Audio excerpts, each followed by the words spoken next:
and we are in the month of July, which means new theme. Yep. We're working these major prophetic themes in our prophets read for the summer. So we finished up God's divine compassion in June, and even though this is July the 7th, it's technically the first Sunday of the month. in Calendars July. are a funny thing. Yeah, I know. It kind of makes our reading kind of strange sometimes. But we're following up God's compassion with, I guess you could fairly say, what would be an outgrowth of God's compassion, and that is his call to repentance. Rather than just destroying and judging as would be his right, he chooses instead in his compassion offer a call to repentance, essentially offering amnesty if we'll confess and acknowledge our fallenness and turn from it. Yeah, so that's another major theme, that as you're making your way through the prophets and reading, different prophets, this is something that just pops up again and again and again. Yeah. Now there are places where you don't see that, where God says, okay, this has gone far enough, right, and judgment is surely coming at this point. But prior to that time, you have these appeals for the people to come back to God. And so that's one way to identify the segment that you're reading. Yeah. Is this a segment where God is saying, return to me, come back to me? So you picked Hosea for our first reading, chapter 14. Now that goes back to a book we've already read this year. Right. So hopefully in some ways this language will be familiar. We just have a box to put it in now. Yeah. So talk about your choice, your first choice of Hosea 14. So let's go back to what the book of Hosea as a whole is about. And of course, this is actually at the end of Hosea. So as often is the case, you can find this call to repentance language later in books, because God's had to lay out the nature of your rebellion, the warning of judgment, as motivation to. But it doesn't have to be this way. Out of my compassion, you can return to me.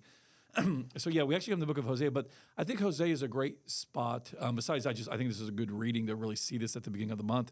But, the whole nature of Hosea, given that it starts with that lived metaphor of Hosea the prophet and his adulterous wife Gomer as a lived metaphor for God and Israel's relationship, where Israel is spiritually adulterous, the wayward wife of God, to see the fact that God, in compassion, he wants the relationship. This book really focuses on the relational issues. It's not just the legal, there's sin, there's judgment, and kind of a more legal mentality that we often see.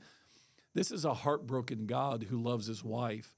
And so that leads to the compassion. That leads to God preferring to call for a return, just like Hosea pursues Gomer and allows her to come back rather than divorcing her. In spite of what they've done. This, couple of children that aren't his. That's how adulterous she's been. And yet, he's pursuing the relationship with her rather than divorcing her for adultery or having her stoned to death or whatever. And so here the same thing. And when you read this language, it's the power of this language here in Hosea is not just the divine offer to return, but the people's collective response, the voice of the people in this this really potent confession of sin, which is part of the right response to and the true nature of repentance.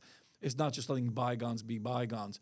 Part of real reconciliation and restoration, real repenting, comes with explicit acknowledgement of what's been done wrong and what we're going to stop and change. And so I think this is a really vivid passage to bring all that up here as we begin to explore this theme this month. It's just remarkable, a remarkable testimony to the love of God, that in spite of their sin, he just continues to want them back. And I've actually seen that kind of thing before. I've known some spouses, for example, who lived what Hosea lived, whose partners were unfaithful to them, and yet were determined to keep on loving them, and in spite of everything to want them back. And people have marveled at that. Why would you ever want to go back to him or her after what they've done? Right. And I remember a guy explaining that to me one time, saying, well, I just love her. And I think that's what's true of God, that in spite of our wickedness, Israel's wickedness in the case of Hosea, he continues to love us. It's a testimony. The call to repentance, I think, is a testimony to the depth of God's love for man. Well, that's the thing. And so, even when you go back to March's theme, that God's choice or God's election, the old school language of Abraham and Israel, Part of what it goes back to is, this was a choice that God made, and thus it's about God's commitment to the choice he made, which is why, rather than, again, just judging, destroying, removing, especially initially, he wants out of compassion to restore. He chose this relationship, which, again, you and I both, when we talk to young couples before they marry, we talk about it's not just, love in marriage in the sense of some sort of infatuation, romantic feelings that can come and go with the instability of especially youthful emotions. It's about commitment to the choice you're making. Mm-hmm. And God models that here. He is committed to the choice he made, that these are his people. I think that Israel must be an especially good example for people today who have wandered away from God and done some terrible things, and have just concluded that God's done with them. God doesn't want them anymore. Right. And we do know that judgment is coming. Yeah. And there will be a appointed time where it will be too late to address our relationship with God. But until then, right, whatever your mess is, whatever you've done, it is never true that God doesn't want you back. No, as long as there's life in the body and time in the world, the call to repentance stands. Yes, because he loves you. Yeah. And he wants you back. So great theme. Looking forward to reading through these segments of the prophets. Now, in addition to this theme of the call to repentance, we're also reading through the prophet Haggai this month. Yeah. Remember, we've got these thematic reads, and then we're reading through the minor prophets. And so I am really happy that we've come to Haggai, because Haggai's probably one of your favorites. I really like Haggai. Yeah.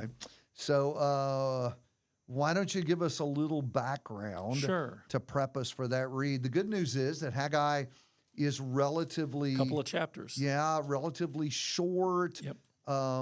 It's mostly narrative. Yeah, it's actually I think easier to understand, relatively speaking. It's just a story there, but boy, a very relatable story, I think, for disciples. Oh yeah, it'll definitely kind of hit you between the eyes in terms of your devotion to God's things. Yeah, I should have said this at the beginning. We're changing time periods. Well, that's part of Haggai's background. That's right. Yeah, because Hosea is written before judgment. Well, ironically, we're dealing with one of the earlier prophets and one of the later prophets in this month. That's right. That's a good point. And Haggai, of course, is after the captivity and the restoration. They're back in the land now. Yeah.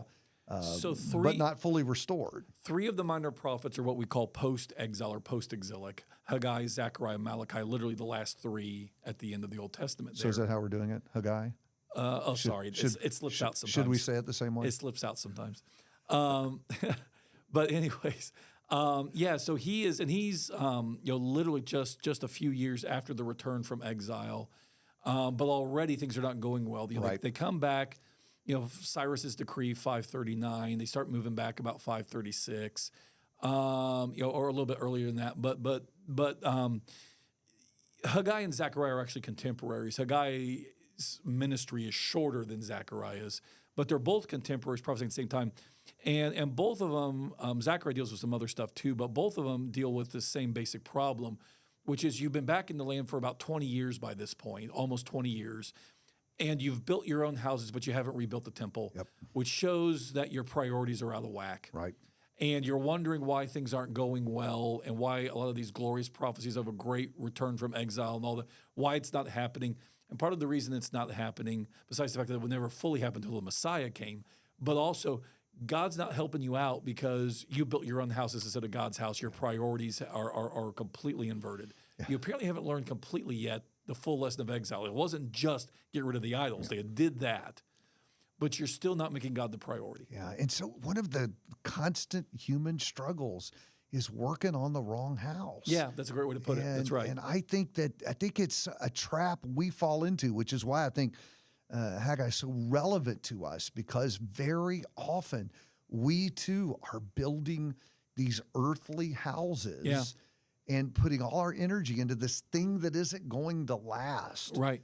And not building the spiritual house. Right. And in this case, literally, the people aren't building the temple. Right. And the prophet's calling them back to do that. And so, as you make your way through the reading in Haggai this month, be sure and find yourself in the reading and to ask the tough question that I think this book raises, and that is, which house are we working on? What are your priorities really? Yeah. Am I focused on building a spiritual house, or am I focused on building a temporal house? And I think Haggai's a great place for us to wrestle with that question. Maybe we'll talk a little bit more about that as we go through the month. But looking forward to the reading in June. Let's get started with God's call to repentance and reading through the book of Haggai.